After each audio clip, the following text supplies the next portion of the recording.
समझ गए कि आप पूछना क्या चाहती हैं। आप तो अंतर्यामी हैं। लगता है आप हमारी धरती पर घटने वाली घटनाओं से पीड़ित हो उठी हैं। हाँ पद्मनाभ, मैं बहुत दुखी हूँ। क्यों हो रहा है ये सब? क्यों मचा है ये हाहाकार? प्रेम बनाया था तो घृणा क्यों बनाई? जो हो रहा है, हो सकता है वो वही हो जो स्वयं विधाता ने लिखा हो। और अपना लिखा तो स्वयं विधाता भी नहीं मिटा सकते ना।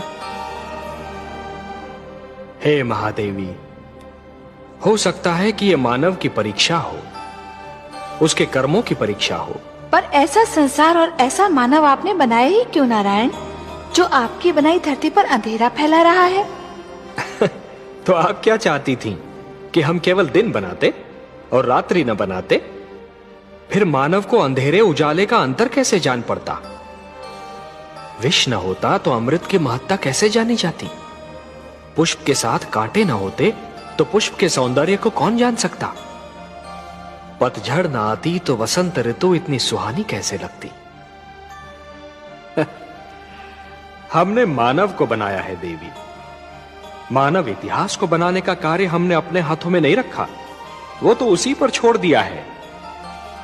अभी तो उसे अपनी शक्ति का आभास हुआ है। इसी से उसे न्याय अन्याय, सत्य असत्य, धर्म अधर्म और पाप और पुण्य की जानकारी भी होगी। हमने बुद्धि दी है मानव को, विवेक दिया है उसे।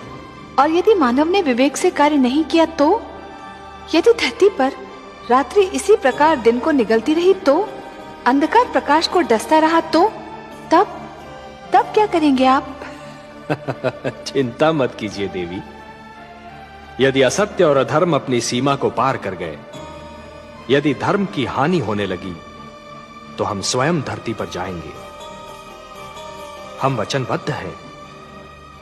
परित्राणाय साधूनाम विनाशाय च दुष्कृताम धर्म संस्थापनार्थाय संभवामि युगे युगे। अपनी लीला तो आप ही स्वयं जानते हैं पद्मनाभ। इस प्रकार आरंभ हुआ प्रकाश